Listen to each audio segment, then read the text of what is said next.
이 여호수아는 후반부가 시작되는 여호수아 13장부터 21장까지 가나안 땅 분배에 관한 내용이 기록되어 있습니다. 지금 계속해서 우리가 시간이 되는 대로 여호수아서를 살펴보고 있는데 13장은 이미 정복이 끝난 요단 동편 땅을 로브엔 지파, 갓 지파 그리고 므낫세 반쪽 지파에게 분배한 과정이 기록되어 있습니다. 그리고 14장 넘어오면 이제 유다 지파의 대표인 갈렙이 늘 푸른 청년 정신을 가지고 헤브론 산지를 내게 주소서 그렇게 요청한 이후에 14장부터 17장까지 무려 넉 장에 걸쳐서 이 유다 지파와 요셉의 두 아들인 에브라임 지파, 므낫세 반쪽 지파, 이 지파들이 차지한 땅에 대한 기록이 자세하게 나와 있습니다.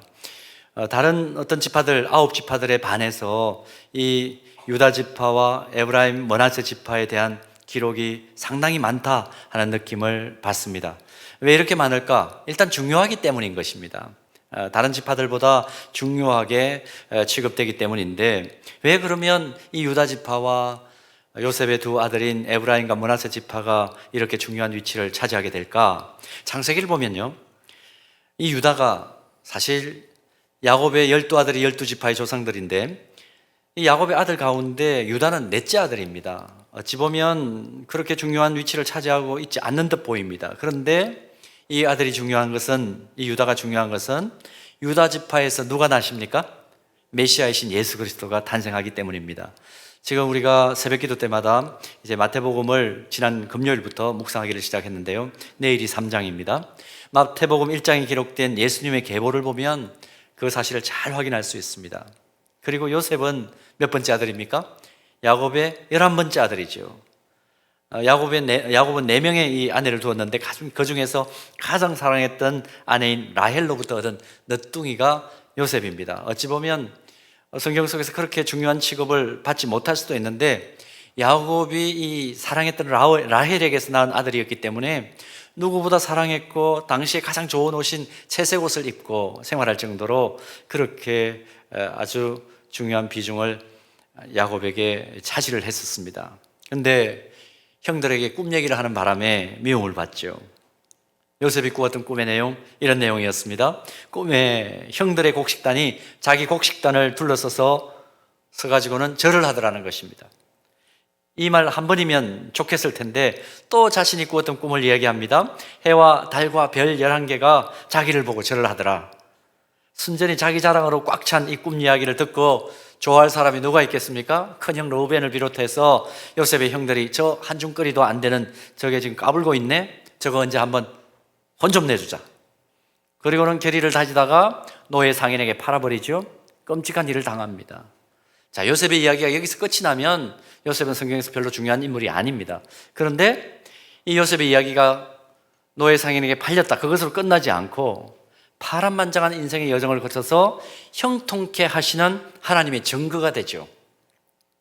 그 결과로 친족은 물론이고 기근을 당한 이스라엘 전 민족의 유익이 되는 축복의 통로로 쓰임을 받습니다. 그래서 이스라엘 민족들에게 아브라함은 어떤 사람이냐? 믿음의 대명사로 일컬어집니다.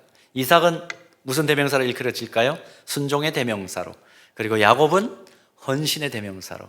이후에 요셉은 형통의 대명사로 그렇게 일컬어지는 이스라엘 민족의 중요한 조상이 됩니다. 그리고 이제 창세기 49장을 보게 되면 야곱이 세상을 떠나기 전에 이스라엘 12지파를 이렇게 축복하는 내용들이 나옵니다.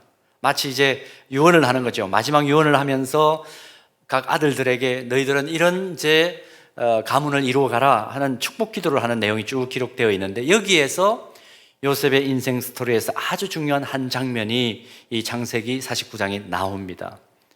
너는 담장 넘어 뻗은 나무가 될 것이다. 그 축복을 해주죠. 다른 아들에 비해서 이 요셉의 후손들이 정말 중요한 그리고 아주 가치롭고 무게 있는 축복을 받습니다. 요셉 가문을 향해서 아버지가 축복한 이 내용, 이 소리엘이라는 그 찬양팀에서 너는 담장 너머로 뻗은 나무란 그 축복송을 불렀죠. 여러분 한번 기억해 보십시오. 이 창세기 49장 22절에서 26절에 나오는 말씀인데 여러분 요셉이라는 그 이름을 빼고 자기의 이름을 넣어서 아마 읽어도 굉장히 은혜가 될 것입니다. 한번 어떤 축복을 받았는지 우리의 축복이 되기를 소원하면서 이 말씀 같이 한번 읽어봤으면 좋겠는데요. 창세기 49장 22절에서 26절 말씀입니다. 같이 한번 봅니다. 요셉은 무성한 가지, 곧 샘 곁에 무성한 가지라 그 가지가 담을 넘었도다. 활 쏘는 자가 그를 학대하며 적개심을 가지고 그를 쏘았으나 요셉의 활은 도리어 굳세며 그의 팔은 힘이 있으니 이는 야곱의 전능자 이스라엘의 반석인 목자의 손을 힘입음이라. 내 아버지의 하나님께로 말미암나니 그가 너를 도우실 것이요 전능자로 말미암나니 그가 내게 복을 주실 것이라. 위로 하늘의 복과 아래로 깊은 샘의 복과 젖먹이는 복과 태의 복이리로다. 내 아버지의 축복이 내 선조의 축복보다 나아서 영원한 산이 한없음 같이 이 축복이 그 형제 중 뛰어난 자의 정수리로 돌아오리로다. 어떤 분들은 요셉이라 그러시고 어떤 분은 자기 이름을 넣어서 봉독하셨는데요. 얼마나 아름다운 복입니까? 아버지로부터 이런 복을 받은, 이런 축복 기도를 받은 요셉 자손들 이후에 어떻게 되었을까요? 정말 축복대로 형통의 인생을 삽니다. 오늘 이 복이 우리에게도 임하게 되기를 축복합니다. 민수기를 보면 이후에 애굽에서 400년 동안 사는 동안 이스라엘 12지파가 각각 어느 정도로 번성했는지 그 수효를 계산한 내용이 나오죠. 특별히 민수기 26장 보면 12지파의 인구수가 차례대로 나옵니다. 여기에 기록된 12지파의 그 이름들을 보면 야곱의 12아들 중에 하나였던 레위는 제사장 지파로서 따로 취급이 되기 때문에 12지파에서 빠집니다. 빠져나가고 이제 11명이잖아요. 그럼 요셉까지 포함해서 11명인데 근데 이때에 요셉의 두 아들인 므낫세와 에브라임이 각 지파의 우두머리로 등장을 합니다. 요셉이라는 이름은 더 이상 나오지 않고 이제 므낫세, 에브라임이 12지파 대표자로 나오는 것이죠.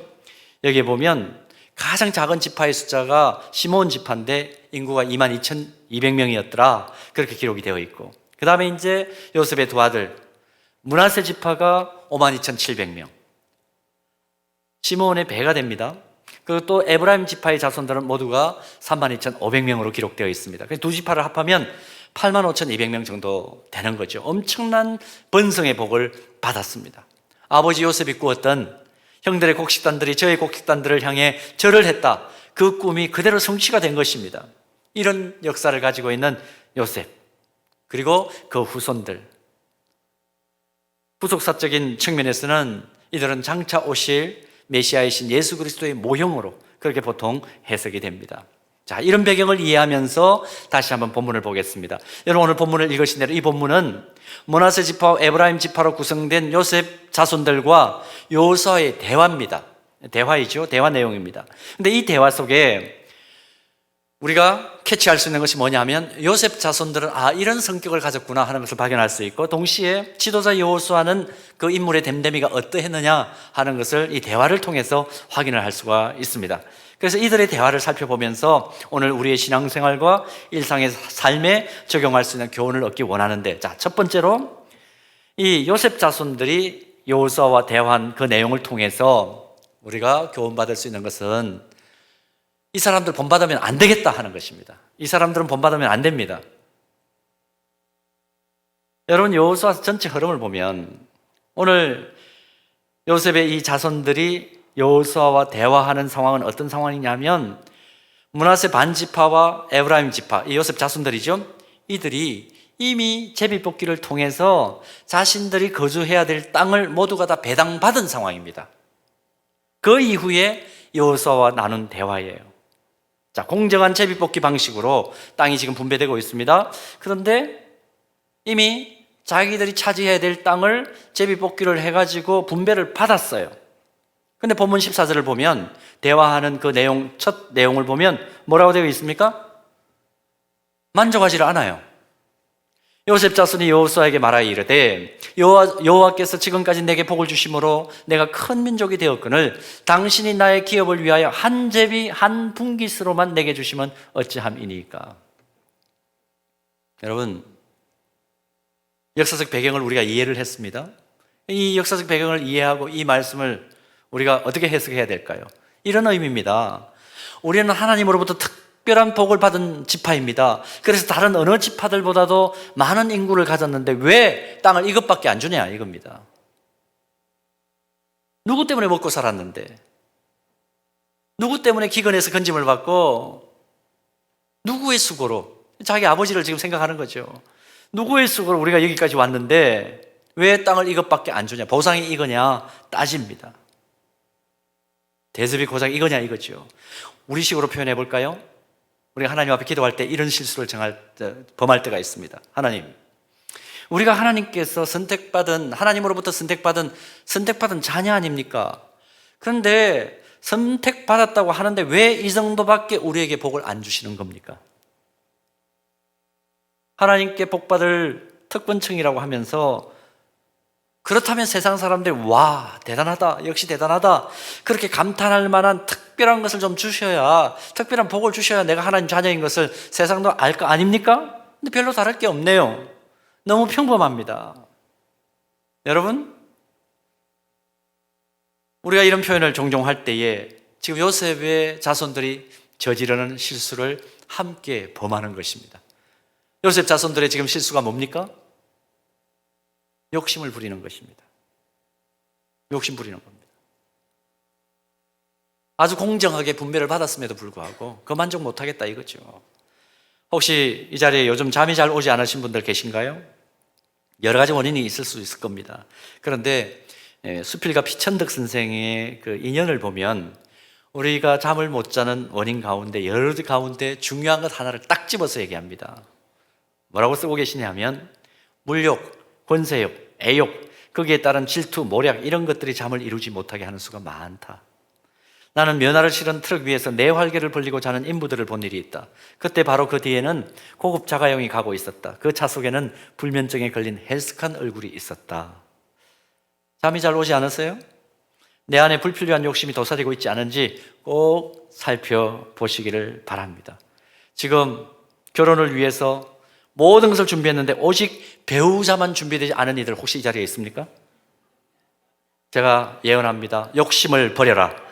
6개월, 아니 3개월 안에 결혼할 것이다. 아멘이 없군요.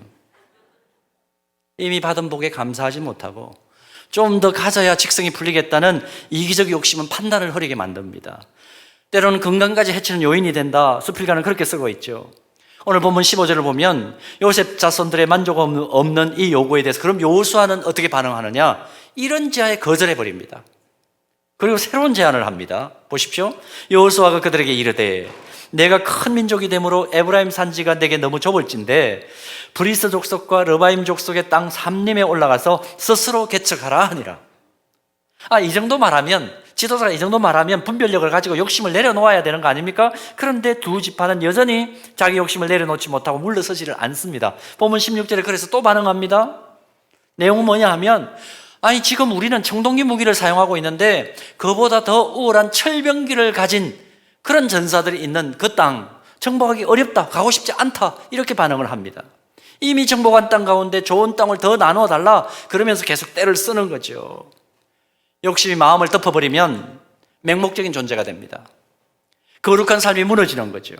그리스도인들은 추한 삶을 살게 되는 것, 그거 지금 샘플을 통해서 샘플이 되어가지고 우리에게 고스란히 보여줍니다. 그동안 공동체가 평화를 유지하기 위해서 지켜왔던 공정한 룰, 아랑곳 없습니다. 자기 욕망을 드러내는 그런 모습만 지금 보여줍니다. 여러분, 성경은 뭐라고 쓰고 있나요? 사도 야고보가 야고보서 1장 14절과 15절에서 욕심의 위험성에 대해서 이렇게 지적을 하죠. 오직 각 사람이 시험을 받는 것은 자기 욕심에 끌려 미혹됨이니 욕심이 잉태한 적 죄를 낳고 죄가 장성한 적 뭘 낳는다고요? 사망을 낳는다. 선명하게 지적을 합니다. 1600년대 17세기에 활동했던, 영국에서 활동했던 잔 오웬이라는 아주 중요한 청교도 신학자가 있습니다. 이분이 이런 얘기를 합니다. 한 사람이 어떤 사람인지 알아보려면 그 사람의 행동보다는 그 사람이 마음속에 솟아나는 욕구를 살펴라. 그 사람의 욕구가 그 사람이 어떤 사람인지를 말해준다. 의미심장한 말이죠. 구약의 족장들 가운데 요셉 자손들, 할아버지 야곱의 축복대로 다른 어느 족장들과 지파들보다도 더 큰 복을 누렸던 사람들입니다. 그런데 오늘 본문에 나타난 요셉의 후손들 이 두 지파의 모습은 어떤 모습입니까? 자신들이 가진 특권을 자신의 이익을 위해서만 더 확대해 보겠다고 때를 쓰는 안타까운 모습으로 나타납니다. 므낫세는 이미 또 반쪽 지파는 요단 동편에서 땅을 분배받았어요. 오늘 이런 요셉 자손들의 모습 속에서 우리가 깨닫는 것 무엇이냐? 선대로부터 특권을 물려받아서 누리고 있다면 그것은 결코 자기 욕심의 발판으로만 삼아서는 안 된다는 것입니다. 물려받은 특권과 복을 자신의 욕심을 확대시키고 심화시키는 방식으로 사는 그런 후손들이 많은 공동체를 상상해 보십시오. 정말 불행한 공동체죠. 혹시 이 자리에 선대로부터 물려받은 복과 특권을 많이 가지신 분들 계신가요? 나는 진짜 없다, 그렇게 하실 분들 있으실지도 모르겠습니다만 혹시 헤아려 보니까 좀 있으신가요? 이건 물론 유형적이거나 물질적인 것만을 의미하는 것 아닙니다. 재능일 수도 있고 은사일 수도 있고 또 신앙의 유산일 수도 있습니다. 혹시 그런 어떤 선대로부터 물려받은 복과 특권을 가지고 계세요? 하나님께서 왜 이런 것을 나에게 누리게 하셨을까? 그 이유를 잘 알아야 합니다. 왜 주셨을까요? 하나님께서 한 시대를 섬기고 함께 사는 주변 사람들에게 유익을 베풀도록 은혜의 도구로, 선물로, 축복의 통로로 사용하려고 주셨다는 것을 반드시 인식해야 하는 것입니다. 사랑하는 여러분, 요셉 자손들만큼의 형통한 복과 특권은 아니지만 이건 분명히 하나님께서 주신 복이고 특권이라 생각하는 거 누리고 있다면 요셉 자손들처럼 이기적으로 사용하지 않는 저와 여러분 되기를 축복합니다. 성경을 읽을 때마다 우리가 은혜되는 건 뭡니까? 세계 역사 속에서 가장 많은 특권과 복을 누리면서 살아야 할 분이 누구이신가요? 하나님의 아들이신 예수 그리스도이시잖아요. 그러나 모든 특권을 포기하고 그 특권을 어떻게 사용했는가를 가장 실증적으로 보여주신 분이 우리가 믿는 하나님의 아들이신 예수 그리스도입니다. 그래서 사도 바울은 빌립보서 2장 6절에서 8절 사이에 이렇게 증언합니다. 그는 근본 하나님의 본체시나 하나님과 동등됨을 취할 것으로 여기지 아니하시고 오히려 자기를 비워 종의 형체를 가지사 사람들과 같이 되셨고 사람의 모양으로 나타나서 자기를 낮추시고 죽기까지 복종하셨으니 곧 십자가에 죽으심이라. 예수님처럼 산다, 예수님의 제자로 한 시대를 살아간다, 내가 신앙생활을 한다, 어떤 의미일까요? 오늘 본문을 통해서 깨닫는 중요한 것은 이것입니다. 하나님이 내게 주신 복과 특권을 하나님의 영광과 그 나라를 위해서 이 시대에 나의 도움이 꼭 필요한 영혼들을 위해서 사용할 수 있는 은혜의 도구로 청지기로 내가 산다, 그런 의미입니다. 만약 아직도 받은 것이 무엇인지 모르겠다면 하나님께 여쭤보시기를 바랍니다. 그래서 우리가 지금 도심지 영성수련회를 진행하는 거니까 오셔서 하나님께 엎드려 물으세요. 하나님, 내가 받은 것이 무엇입니까? 깨닫게 하실 줄로 믿습니다. 그런데 또 받은 복이 무엇인지는 알겠는데 그걸 어떻게 사용해야 될지 아직 모르겠다면 영적으로 성숙한 믿음의 선배들을 빨리 만났어요. 사랑방 안에서 함께 나누어 보세요. 하나님께서 분명히 여러분들이 가진 그 특권들을 사상시키지 않으시고 적절하고 더 풍성하게 사용할 수 있는 길을 창의적으로 내어주실 줄 믿습니다. 그런가 하면 두 번째로 오늘 본문의 대화 속에서 여호수아의 대화를 좀 주목해 보기를 원합니다. 이 여호수아의 대화 속에서는 우리가 신앙인으로서 본받고 따라가야 될 긍정적인 교훈을 얻을 수 있습니다. 여호수아는 이 요셉 자손들의 욕심과 이기심에 찬 요구에 대해서 거절을 했다고 그랬죠. 아까 본문 15절을 우리가 보았습니다. 거절과 함께 또 무슨 얘기를 하느냐 하면 이런 창의적인 제안을 합니다. 스스로 개척하라. 스스로 개척하라. 본문 15절과 18절에 두 번 반복해서 나오는 이 개척하라, 이 단어를 원문으로 좀 볼 필요가 있습니다. 이 히브리 원문을 영어로 그대로 직역을 하면 cut down이에요. 쓰러뜨린다는 얘기죠. 잘라 쓰러뜨린다. 우리말로 조금 의역을 해서 번역을 하면 이런 뜻입니다. 나무를 잘라서 길을 낸다는 것입니다. 나무가 빽빽하게 우거진 산속에서 산림도로 내는 장면을 한번 머릿속에 연상을 해보시면 굉장히 쉬울 겁니다. 여러분, 근데 이게 쉬운 일입니까? 빽빽한 살림 속에 새로운 길을 낸다. 쉬운 건 아니죠. 새로운 길을 낸다는 건 늘 어렵습니다. 요셉의 자손들을 향해서 여호수아가 어려운 요구를 하는 것입니다. 게다가 여호수아가 지금 개척지로 스스로 개척하라 그러면서 땅을 소개해 줬는데 그 땅은 어떤 땅입니까? 청동기 문화에 익숙해 있던 이스라엘 백성으로서는 도저히 정복하기 어려운, 그 당시로서는 더 발전된 철기 문화에 익숙한 도시 공동체, 그 지역을 개척하라. 여호수아가 아주 힘든 요구를 한 것입니다. 힘들지요. 근데 여러분, 이 부분에서 여호수아가 얼마나 위대한 지도자였고 공정한 지도자였는가. 지금 우리가 공정이란 단어를 많이 생각할 수밖에 없는 상황 속에 지금 있는데요, 얼마나 공정하고 얼마나 공평무사한 방식으로 지도력을 행사하는가 잘 보십시오. 여호수아의 출신 배경이 어디냐? 여호수아가 어느 지파에 속해 있었을까요? 어느 지파입니까? 알듯 말듯 하시죠? 에브라임 지파 소속입니다. 요셉 자손입니다.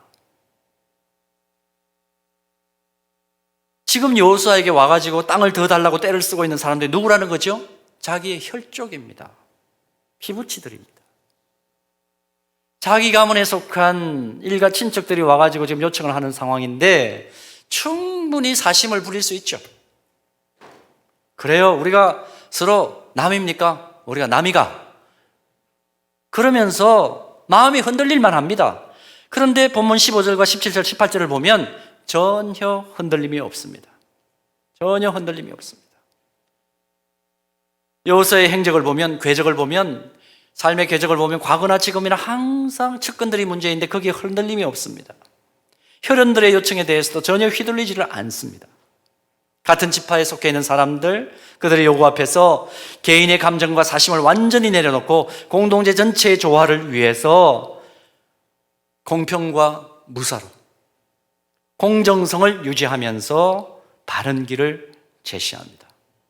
지금 이 시대에 이런 지도자가 이 나라의 지도자이기를 간절히 소원합니다. 아니면 하나님께서 마음을 좀 바꿔주시기를 원해요. 마음이 바꿔지지 않는다면 하나님의 방법으로 좀 공정해지기를 원합니다. 우리 함께 기도해야 될 것입니다. 지금 여호수아는 하나님 앞에서 판단해 볼 때 하나님께서 기뻐하시는 것, 또 하나님의 뜻을 실현하는 것에만 초점을 맞추고 있지 전혀 흔들림이 없다. 저는 이 말씀 보면서 각 공동체에서 지도력을 발휘하는 분들이 이 자리에 대부분이실 터인데 여러분들이 이런 지도자 되기를 소원합니다. 저와 여러분 예외 없이 이런 지도자 되기를 소원합니다. 그런데 여호수아의 대화에서 또 하나, 지금 코로나19 상황 속에서 우리가 눈여겨보아야 될 여호수아의 대화를 또 하나 우리가 좀 관심 있게 보아야 될 것은 뭐냐 하면 스스로 개척하라는 이 단어입니다. 이 말입니다. 스스로 개척하라. 코로나19 이후에 전 세계 공동체가 과거를 반성하고 새로운 지수를 모색하는 시점에 서 있다는 것, 이걸 뉴노멀이라고 표현을 하죠. 새로운 표준을 세워야 된다. 또 새로운 표준을 따라 살아가야 된다. 그런 의미 아닙니까? 근데 모든 사람들이 지금 새로운 표준을 누가 제시하나 기다리고 있는 듯한 느낌을 지울 수가 없습니다. 자, 이런 상황 속에서 우리가 여호수아가 오늘 본문에서 대화하는 내용 가운데 스스로 개척하라, 아무도 가보지 않은 길을 가라, 그렇게 권면하는 말씀은 영적으로 정말 의미심장한 말입니다. 자, 코로나19 때문에 모두가 새로운 표준을 기대하고 있는 상황이라고 그랬습니다. 이런 상황 속에서 뉴노멀을 제시할 사람이 누구일까요? 우리가 알지 못하는 그 누구인가일까요? 가만히 묵상을 해보니까 저는 제3의 인물이 아니라 바로 우리도 될 수 있겠구나 하는 생각을 합니다. 여러분 잘 생각해 보십시오. 누가 제시하든지 그것은 지금 새로운 표준이 되는 상황입니다. 그런 의미에서 우리가 조금 더 부지런하고 조금 더 하나님의 지혜를 간절하게 간구하면서 마음을 하나로 묶고 움직이고 스스로 개척하여 뉴노멀, 새로운 표준을 제시할 수 있다면 그것은 바로 뉴노멀이 될 것입니다. 충분히 가능합니다. 그래서 요즘 교회적으로 우리 교육자들과 장로님들, 또 사랑방 리더들, 우리 교회 리더십을 가지고 있는 분들에게 제가 요즘 틈만 나면 강조하는 말이 있습니다. 전 세계가 비대면 초연결이라는 말에 집중되어 있는 이 상황 속에서 우리가 좀 새로운 뉴노멀을 제시하는 리더가 되어 보십시다. 옛날에 했던 것 가운데 계승해야 할 것은 잘 계승하면서 지금 우리에게 꼭 필요한 새로운 것은 스스로 새로운 길을 내서 제시해보는 그 길을 좀 가보십시다. 위기가 결국은 리더를 만든다고 했는데 어떤 리더를 기다릴 것이 아니라 우리가 새로운 표준을 제시하는 개척자요, 길을 열어가는 사람이요, 시대를 선도하는 리더가 되어 보십시다. 이 얘기를 제가 반복적으로 요즘 하고 있습니다. 모두가 지금 허둥대고 갈팡질팡하는 그런 상황 속에 있는데요, 우리 서영교회가 예배도 주일학교 교육도 또 모든 양육과 훈련도 사랑방 모임도 주님의 손과 발이 되어 섬기는 어떤 섬김의 영역도 전도와 선교의 영역, 세가족 훈련, 한국교회와 세계교회 앞에 이런 어떤 부분들에 대해서 새로운 표준을 제시하기 위하여 마음을 모으고 지혜를 모은다면 못할 것이 뭐가 있어요? 장로님들 늘 기도하실 때마다 우리 교회는 만 54년의 역사를 가지고 있습니다. 여러분, 오순을 지났습니다. 50년을 지났습니다. 얼마나 많은 것들이 축적되어 있겠어요. 그것들을 잘 모으기만 한다면, 하나님 앞에 기도하고 하나님 이것들이 어떻게 변형돼서 적용될 수 있을까요? 하나님께 여쭤보기만 한다면 성령께서 우리를 도와주시고 새로운 표준을 제시하는 그 은혜의 길, 새로운 길로 전인 미답의 길이지만 인도해 주실 줄로 믿습니다. 이미 주어진 특권 속에 안주하지 않고 이미 주어진 달콤한 것에 취해만 있지 않고 리더십을 가진 분들이 어떻게 하면 코로나 상황 속에서도 하나님을 기쁘시게 하고 우리 성도들을 행복하게 만들까? 미래 세대들에게 희망을 줄까? 함께 기도하며 연구하고 실제적인 대안을 제시하기 위해 조금만 더 부지런하게 움직이면 성령 하나님께서 우리를 도와주실 것이다. 오늘 이 확신이 우리에게 새로워지기를 소원합니다. 여러분, 깊이 묵상해 보면요, 이미 우리는 요셉 자손들과 같이 하나님으로부터 많은 것을 부여받은 특권층입니다. 객관적인 상황만 한번 얘기할까요? 여러분, 한국교회 교육부서 각 부서들이 자기 공간, 별도의 자기 독립적인 공간을 가지고 마음껏 찬양하고 마음껏 예배하고 마음껏 교육 프로그램을 제시할 수 있는, 딴 부서 눈치 안 보고 프로그램을 진행할 수 있는 그런 공간을 가지고 있는 교회, 한국교회 가운데 2%밖에 되지 않습니다. 서영교회는 믿음의 선배들이 이미 안목이 있으셔가지고 그 공간들을 만들어 놓으셨어요. 우리 교회가 새로운 표준을 제시 못하면 저는 교육자들에게 과감하게 얘기합니다. 우리 교회가 이런 상황 속에서도 새로운 표준을, 뉴노멀을 제시하지 못하면 한국교회 그 어느 교회도 할 수 없다. 객관적으로 봐도 우리는 이미 특권층입니다. 많은 것을 부여받았습니다. 영적으로도 볼까요?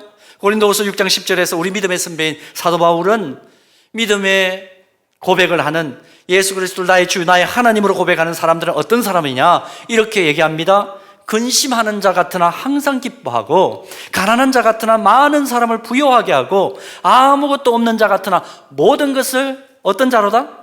가진 자로다. 여러분, 우리의 존재 가치는 그런 것입니다. 우리의 정체성은 모든 것을 가진, 그런 정체성을 가진 자들이다. 여러분, 그러므로 여러분들에게 도전합니다. 요셉의 자손들처럼 살 것이냐, 아니면 여호수아처럼 새로운 길을 내며 살아가는 인생을 살 것이냐. 우리 교회도 지금 하나님으로부터 엄중하게 질문받고 있습니다. 너희들 요셉 자손처럼 안으로 움켜쥐고 더 큰 욕심을 부리는 방식으로 살 거냐, 아니면 나누어 주고 더 섬기고 힘든 사람들에게 소망을 주고 갈팡질팡하는 한국교회에 새로운 표준을 제시하는 공동체로 너희들 설 것이냐. 무엇을 선택해야 할 것입니까? 간절히 바라기는 스스로 개척하라는 말씀에 순종하는 저와 여러분, 우리 가정과 우리 교회가 되기를 축복합니다. 가정예배 학교를 왜 하는 것인지 아십니까? 다른 가정들 무너지지 않도록 하는 것, 물론 그것도 중요합니다만 우리 가정이 먼저 천국이 되어야 우리 가정을 보고 딴 사람들이 예수 믿는 가정 무엇이 다른가 보고 하나님 앞으로 돌아올 것 아닙니까? 우리가 표준을 제시하는 가정 되기를 축복합니다. 우리 자신이 직장 안에서나 일터의 현장에서도 정말 성령 안에 행하는 사람, 모든 것을 가진 자처럼 행동하는 사람들이 흔들림 없이 위기 상황 속에서도 제3의 길을 하늘지에 받아서 제시하는 그런 사람으로 서 있을 때 누가 우리를 무시하겠습니까? 우리 교회가 동시에 그러기를 바랍니다. 바라기는 한국교회 전체가 지금 허둥대는 이 사회 속에 새로운 표준을 제시하는 그런 소망의 공동체 되기를 우리가 소원하면서, 잘하는 것은 함께 힘을 모아주고 하지 말아야 될 것은 내려놓는 그런 일들의 새로운 의식을 가지는 그런 귀한 기회가 되기를 소원합니다. 그래서 이 땅에 황무하고 황폐한 모든 것들이 우리 한 사람 한 사람을 통해서 회복되고, 우리 교회를 통해서 치유되고, 뜻을 모인 우리 공동체를 통해서 새로운 길이 열리고 의로운 푸른 나무가 가득한 하나님 나라로 변화되는 그 놀라운 경험을 우리 당대에 좀 해보는 그런 귀한 시간으로 우리의 인생이, 우리의 일생이, 우리 교회의 역사가 써나가게 되기를 축복합니다.